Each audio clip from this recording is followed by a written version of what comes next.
Distinguished delegates, good afternoon. Thank you for being here. Today we will be sharing UN Women's response to the Ebola crisis. We will hear from two of our colleagues in the field, Peterson Magola, UN Women Deputy Representative in Liberia, followed by Mary Okumu, UN Women's Representative in Sierra Leone. They will share their experiences from the field and describe their efforts to respond to the Ebola crisis, working together with the rest of the UN system, government, civil society, regional and national partners. As you know, UN Women family lost one of our dear staff members to the virus. Edmund Cissé, our driver in Sierra Leone, passed away late last year. And you also heard our executive director sharing with you the message that she had received at that time from our representative in Sierra Leone. The current Ebola outbreak is the deadliest on record. Its spread has been unprecedented and represents an extraordinary public health challenge for impacted countries. As of February 2nd, there were 22,500 confirmed, probable, and suspected cases of the Ebola virus disease in the three most affected countries, Guinea, Liberia, and Sierra Leone, with over 9,000 deaths recorded to date. Yet recently, I'm sure you've heard and read that we're seeing optimism. Thanks to nationally and regionally led response efforts, case incidence has been declining as of late January. Public health improvements within the three countries, including safer burial practices, earlier detections, more health workers and treatment facilities, public awareness campaigns, and stepped-up contact tracing have also contributed to a lower risk of spread across the borders. However, the fight is not over, and we must remain vigilant until 0 new cases are confirmed. Within this ever-changing context, UN Women is working together with the rest of the UN system to respond to specific priorities and needs of women and girls, while at the same time recognizing and empowering them as agents of change. While sex disaggregated data on Ebola remains limited to date, and the exact impact of the outbreak on women and girls is still being fully understood, irrespective of the male-female ratio of cases, any strategy to stop the epidemic requires a gendered approach. This means addressing the different needs, interests, and vulnerabilities of women, men, boys, and girls in the affected countries. As in many other epidemics, the impact of the virus must be understood within the larger systemic concerns, including the deeply rooted structural and cultural barriers which drive women's marginalization and their political, economic, and social vulnerabilities. The impact of the Ebola outbreak on women can be classified into a number of distinct but often mutually reinforcing categories. On the economic front, according to the most recent World Bank analysis, the Ebola outbreak is costing the three most affected countries more than 1.6 billion loss in revenues. As the virus causes their economies to slow down or shrink, this situation is likely to disproportionately affect women who are overrepresented in informal and precarious employment sectors. Ebola has impacted women's productivity, resulting in increased care work, decrease in income earnings, increase in poverty, and decreased access to productive assets, including land, likely to have been affected by the death of spouses and male family members. Border closings and curfews, which are designed to halt the spread of the disease, have led to a shortage of available goods and services. Rising prices are a challenge for many households who continue to report not having enough money to afford basic staples, especially amongst the rural poor and female and child-headed households. In addition, cross-border traders, 70% of whom are women in the Mano River Union region, are unable to work given restrictions on movement. From a health perspective, women are at the front lines of the epidemic, caring for the sick and tending to the dying. but they're also the most impacted when already burdened health systems are further weakened by a crisis as massive as the Ebola virus. Women's reproductive health is impacted severely, and UNFPA last October reported that 120,000 women could die of complications in pregnancy and childbirth in the most affected countries over the next 12 months if life-saving emergency obstetric care is not provided. With children out of school, women also face an additional care burden, and we know that exacerbated sources of stress increase the risk of developing longer-term mental health problems such as depression or anxiety disorders. We've also seen gender-based violence and sexual exploitation programming severely disrupted due to abandoned healthcare facilities and restrictions on movement in the most Ebola-affected areas. This has hampered prevention efforts as well as access to services for survivors.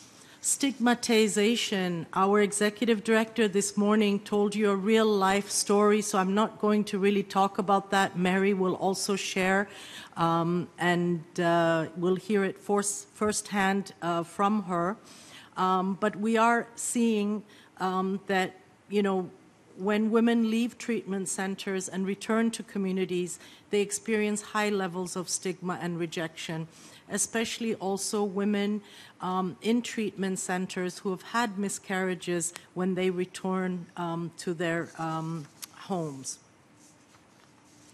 UN Women's gender response strategy to the Ebola outbreak includes women's participation and leadership, a focus on health care and education, sex disaggregated data, and identifying and addressing gaps in security and gender-based violence.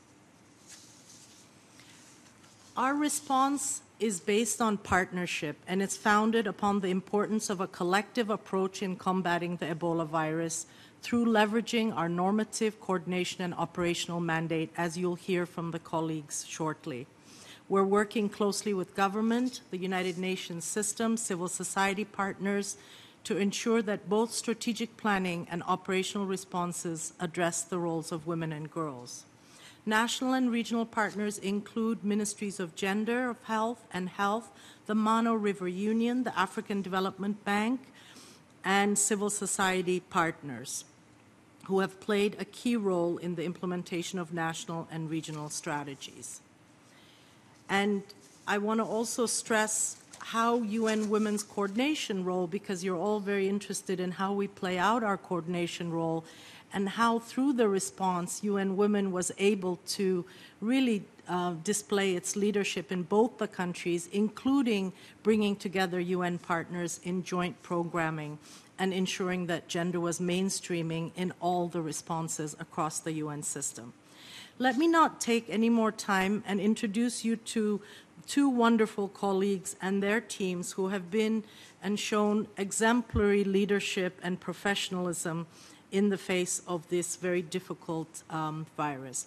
I'm now pleased to introduce Peterson Magola, UN Women Deputy Representative in Liberia, who will make a presentation, followed by Mary Okumu, UN Women's Representative in Sierra Leone.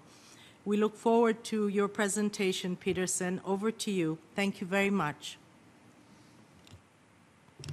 Thank you, Golden. Distinguished guests, good afternoon. I would like to take this opportunity to share our experience in Liberia on how we have supported the response of Ebola in the country as UN Women. And of course, as Golden mentioned, I'll not go through all the partnership, but we've been doing this through with all the other partners in the country, which have been mentioned. But for UN Women particularly, we focused our interventions on a three-pronged approach, which looked at three main areas. One was humanitarian and emergency response. The second one was on early recovery, which is still ongoing. And the third one was on coordination and mainstreaming of gender throughout the response. I'll quickly take you through these three-pronged areas so that you see what we did.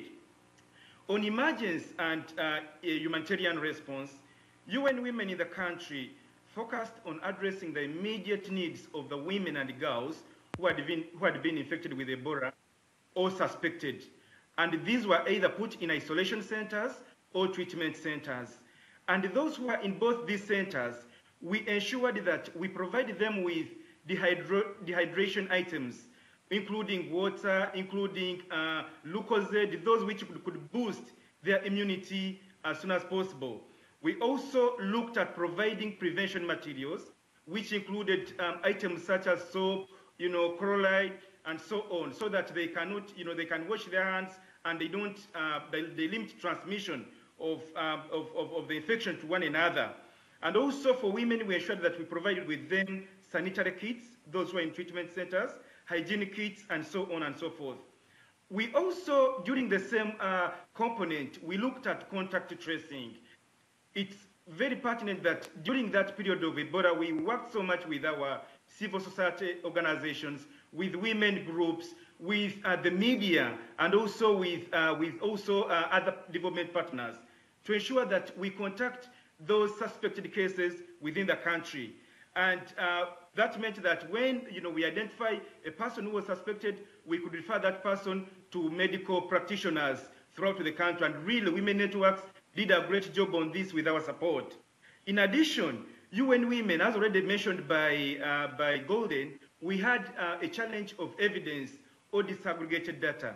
And we continued working together with the Ministry of Health, the Ministry of Gender, and also other UN agencies and partners to ensure that any surveillances and assessments which are being conducted put into consideration the sex disaggregations so that we know who are the women who are infected, where are they, and how can we reach them. And now we are beginning seeing this information coming on. The other area under the humanitarian and emergency response was on the ensuring that we promote gender mainstreaming throughout that humanitarian response. And that meant we worked closely with our UN agencies, with our partners on the issues around gender to ensure that any of the interventions reaches and targets women and girls' needs. So that's the first component under humanitarian emergency. On early recovery, which is our second component, and we are still working on that, we are focusing on ensuring that we revamp or sustain women's economic access to economic opportunities. And under this area, we are working closely with our development partners and the government to ensure that women who had been affected begin having access to loans and credits. And as already mentioned by my colleague Golden, some of the village savings and loans associations had been halted due to the outbreak. But due to now the process we are undergoing under recovery, we are ensuring that women now begin revamping those savings and loans associations, as well as opening some of the opportunities on getting cash transfers from some of the agencies which are providing them. And that's picking up very, very well. The other area which we are looking at under that component is ensuring that women not only access economic opportunities or engage into the village savings and loans, but also the aspect of provision of markets of their goods is another area we are looking at. And under that, we are working closely with our private sector institutions, as well as still with the government, to ensure that they provide that legal and policy enabling environment where women can be able to sell these producers within the country and also at the border areas where they engaged. It's also important to share with you that not only looking at the economic aspect, but also UN Women in Liberia is looking at the aspect of reviving the livelihood of the affected women in the communities which were hardly hit by Ebola. And in doing this, UN Women in Liberia is working closely with the government of Liberia through the Ministry of Gender and through the Ministry of Finance, as well as with our bilateral and multilateral agencies to ensure that women begin accessing better farming methods that can bring in yields at the shortest possible time. And also we are working with those village communities to ensure that women begin setting up community-led storage systems, because with this outbreak we've seen that due to the closure and isolation of some of the communities, women were able to access food through those community-based storage systems. So we are promoting this and ensuring that these are set up. And the other area we are looking at now is the issue of survivors. Definitely, as you must have been following the media, Liberia cases are going down and we're having more survivors now. Reintegration of these survivors back to communities, especially women, has been a challenge. And as highlighted, they're experiencing stigmatization, and also communities, in the communities, they're experiencing rejection. So what we are doing is that we're working with the community leaders to ensure that they accept these survivors back to the community, but also we are looking at encouraging and supporting women who have survived to develop their entrepreneurial skills so that they can begin smaller scale economic activities. So that's one of the area also we are focusing on, and also looking at aspects of small projects such as fishing, such as home gardening, which can bring in quick yields for their families. So that is the second aspect of our intervention. The third one is, of course, our intervention on coordination and gender mainstreaming. We've convened and facilitated meetings within the UN system to ensure that the targeted interventions target women. Let it be food security, let it be livelihood, let it be on cash transfers. We are working with them closely to ensure that they target mostly the affected women and girls in those communities. And of course, we're also looking at the issue of SGBV and rape, which after the outbreak, now that the outbreak is going down, we are seeing that SGBV and rape cases are on increase. So again, through that coordination mechanism, we are working closely to ensure that all partners concert efforts to address this. Next slide, please. At the national level, we are having broader interventions during this recovery phase. And of course, these are focusing on areas such as promoting community programs, looking at the impact on urbanization.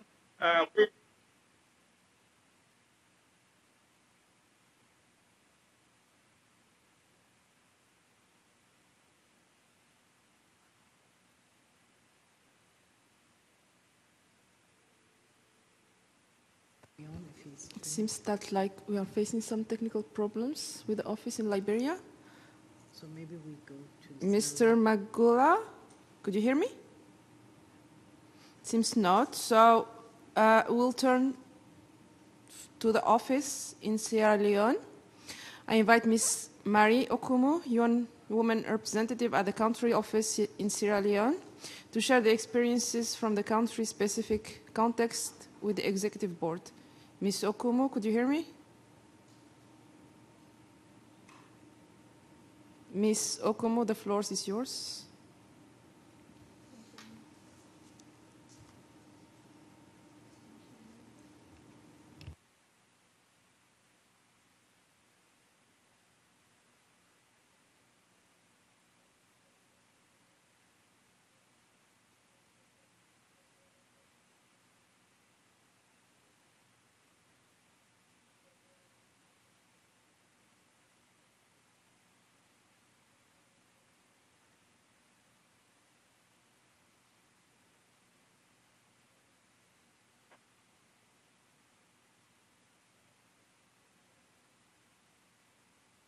Mr. Magula? I think move to Sierra Leone. It seems that we do have some sounds and technical problems.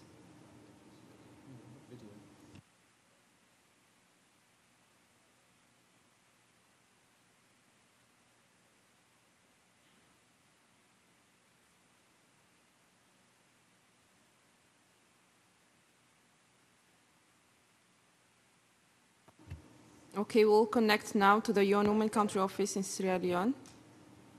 Ms. Mary Okumu, if you could hear me, you have the floor.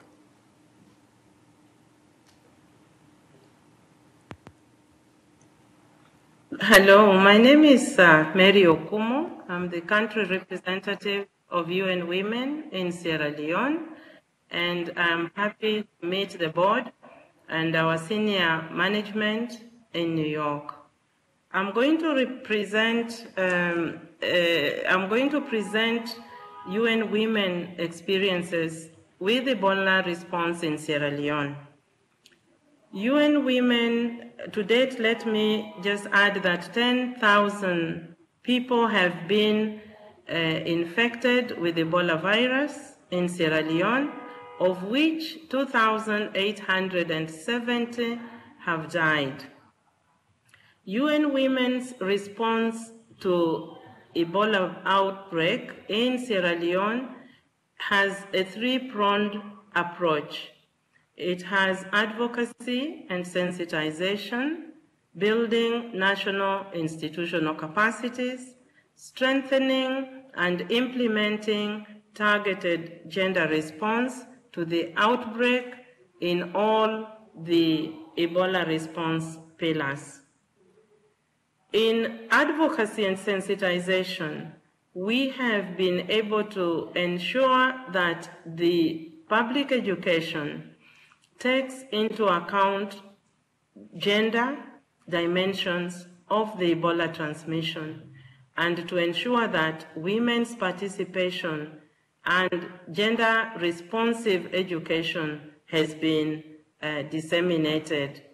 And we have been part of the community sensitization, public sensitization. We have produced advocacy materials. We have ensured that the role of women, both in the transmission, but also as victims, has been addressed effectively. In building national capacity of institutions to respond to Ebola, we have worked mainly through the United Nations Country Team Mechanism. We have worked with the Line Ministry of Gender, and we have worked with the Office of the First Lady and civil society organizations in ensuring that the packages in case management, in contact tracing, in social mobilization, in psychosocial support have taken on board gender sensitivity. UN Women has been able to ensure that data which is disaggregated by sex has been systematically collected, analyzed, and has informed the response. And in that way, our third response area, strengthening targeted gender response, has benefited tremendously from the data that has been generated by UN Women in the response. For example, we ensured that the packages of Ebola response to households, quarantined households, for example, included firewood and water, included sanitary hygienic packs that could be used by women and girls in quarantined homes. Our response has also ensured psychosocial care and counseling to patients and to survivors. And we have also supported door-to-door campaigns, which have been extremely useful in the response. What messages have we learned as UN Women? We have been able to understand that a coordinated response and ensuring gender responsiveness in all of the pillars, in case management, psychosocial counseling, contact tracing, and in logistics, have been gender responsive. Now, moving forward, UN Women, because of the pivotal role it has played in the response, we have been recognized as an agency that has added value in the national Ebola response. And to that extent, UN Women now is a key player in the early recovery efforts. The national multi-sectoral impact assessment on gender and on Ebola is what is informing the recovery plans, both at the UN level and at the government level.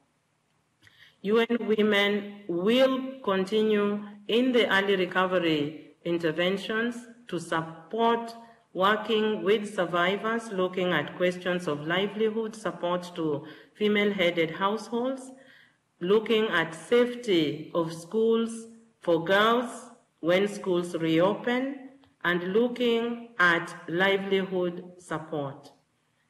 We will also continue to work with the traditional leaders who have been extremely pivotal in bending the Ebola transmission curve.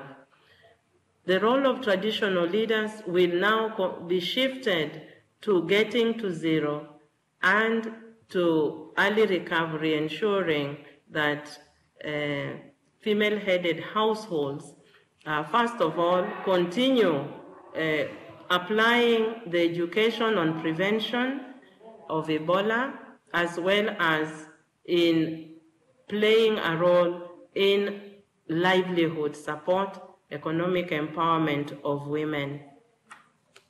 In being part of the national Ebola response in Sierra Leone, UN Women has learned that gender-sensitive approaches, in fact, do make an important strategy and value addition to Ebola response. And so the gender analysis, the capacity ensuring that the national machinery has adequate gender capacity to respond and from a coordinated perspective is what we are going to continue.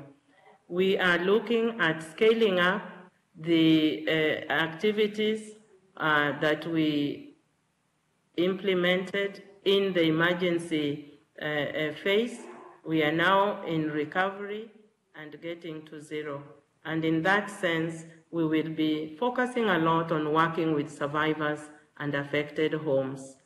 We have been able to be part of the frontline agencies, WHO, UNICEF, UNFPA, WFP, UNAIDS, and so we have consolidated UN Women gender responsive tools, which are now going to be taken forward under early recovery. And I thank the board this afternoon for giving us an opportunity to share with the board and senior management what UN Women is doing. And I just want to assure our board that UN Women's role in Ebola response has been acknowledged and appreciated. I thank you. Thank you very much for your presentation, Ms. Okumu. I will now open the floor for member states to provide some comments.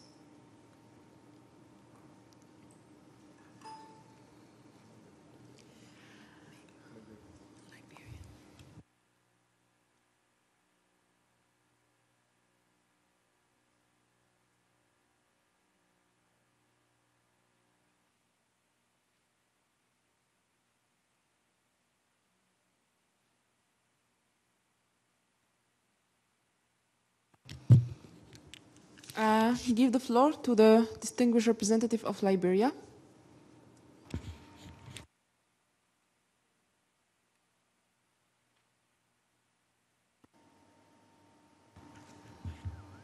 Okay, thank you very much, Madam Chair.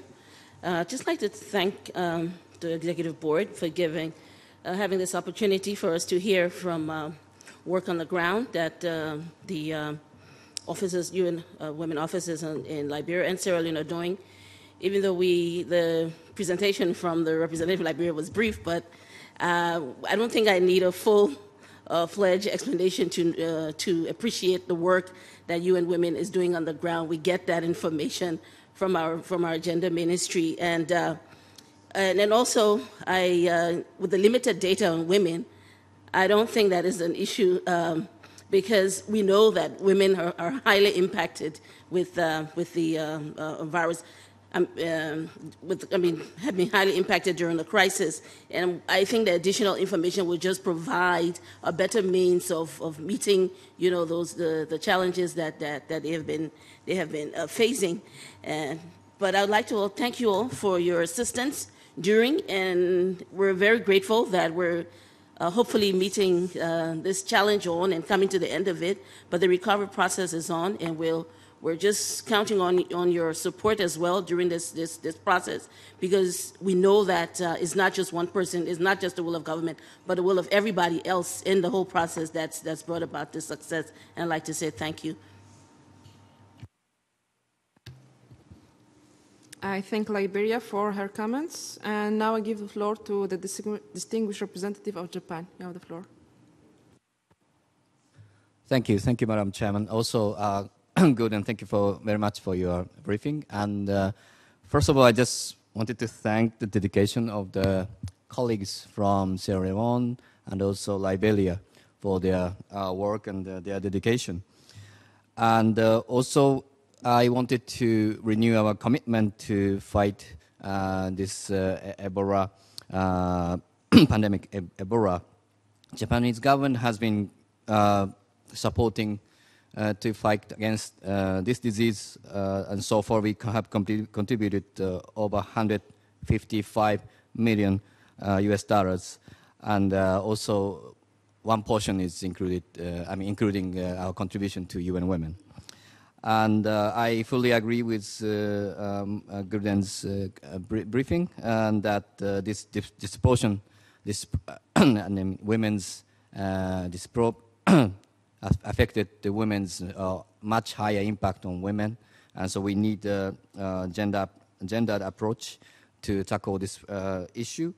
And this is very unfortunate reality that after conflict or after natural disaster or after Ebola, women suffer more or differently than men. And just one quick question. It's pity that the representative of Liberian office presentation was cut, but I think he mentioned there was an increase of sexual violence in this situation. I wanted to know, is there any interaction, interrelation of this Ebola crisis and also the increase of sexual violence on the field? Thank you. Thank you very much, Japan, for your comments and questions. And then I'm seeing the distinguished representative of Solomon Islands. You have the floor, madam. Thank you, Madam Chair. And it's nice to see you chairing the group. Congratulations. Let me also thank and congratulate our presenters from Liberia and Sierra Leone, and sincerely thank them for the work that they are doing. I think it is a groundbreaking work that UN Women is embarking on, especially in dealing with a disaster of this phenomena. So I think I can only my delegation could only congratulate you and encourage you to work more, and also for the UN entity as a whole to use this experience and build on the policy and normative work, especially in the humanitarian response, because it may look like the work ahead, this is only maybe a beginning.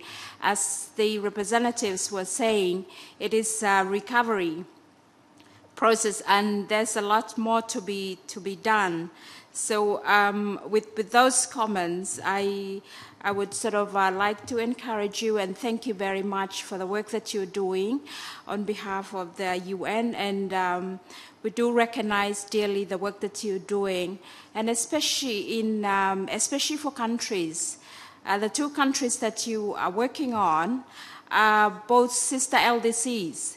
And we have been trying to encourage, the international community to have a collective effort to build their capacity to deal with the disease.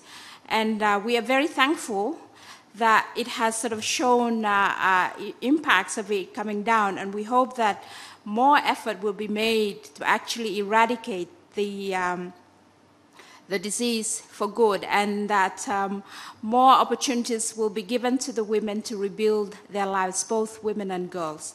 Thank you very much. Thank you, distinguished representative of Solomon Islands. I will give the floor back to Mr. Magula to respond and provide some comments, and then followed by the country office in Sierra Leone. Mr. Magula, if you hear me?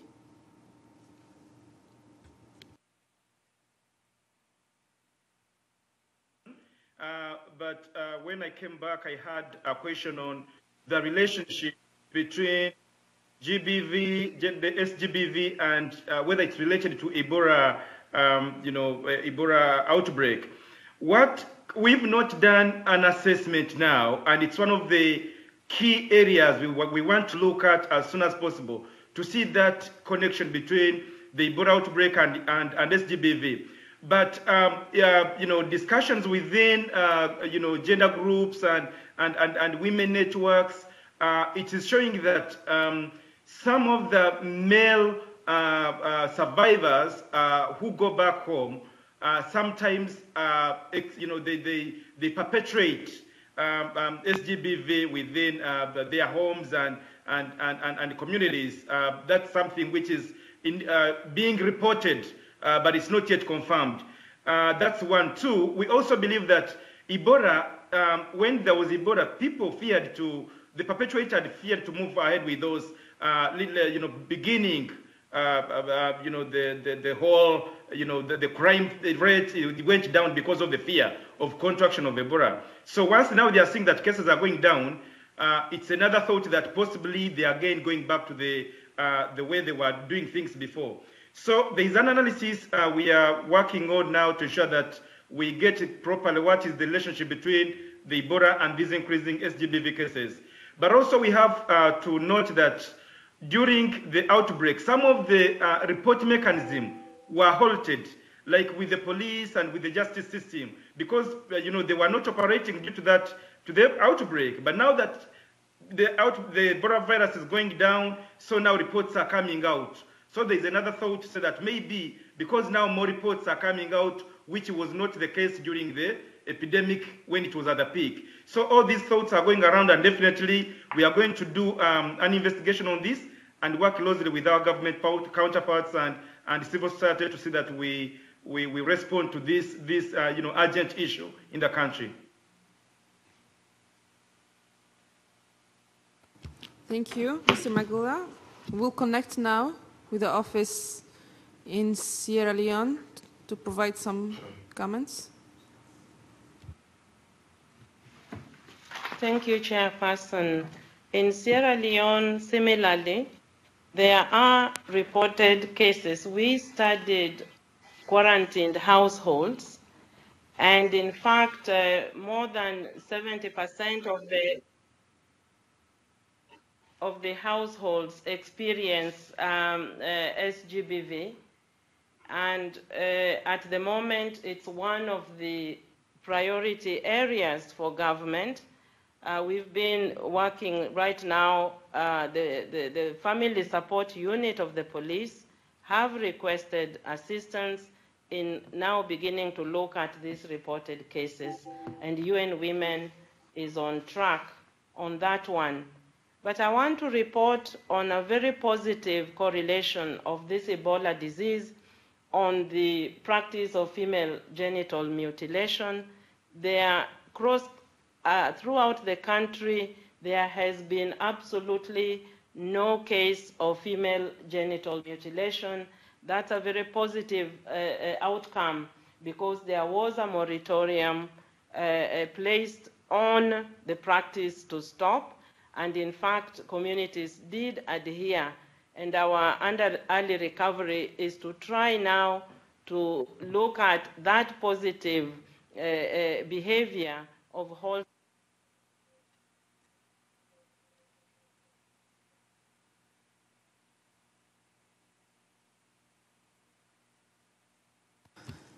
from gender-based violence, safety from sexual abuse, and we are now looking at cash, the giving of cash to survivors, all survivors, and looking at how male survivors can be supported through psychosocial counseling, not to exploit the relationships, using the monies that are supposed to help them to rebuild their lives. This is our situation in Sierra Leone on GBV and Ebola. I thank you, Chairperson. Thank you so much, Ms. Okumu, and thank you so much, Mr. Makula. If there is no further requests to the floor, I will give back the floor to Ms. Koselet to say some words on the partnership. You have the floor. Thank you. Thank you, Mary and Peterson.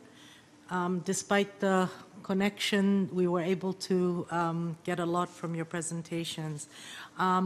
I want to just talk a little bit about the partnership, the financing, and the work, especially in the context of the Ebola recovery assessment, the nationally led Ebola recovery assessment, where we partnered the United Nations, World Bank, and the European Union and the African Development Bank.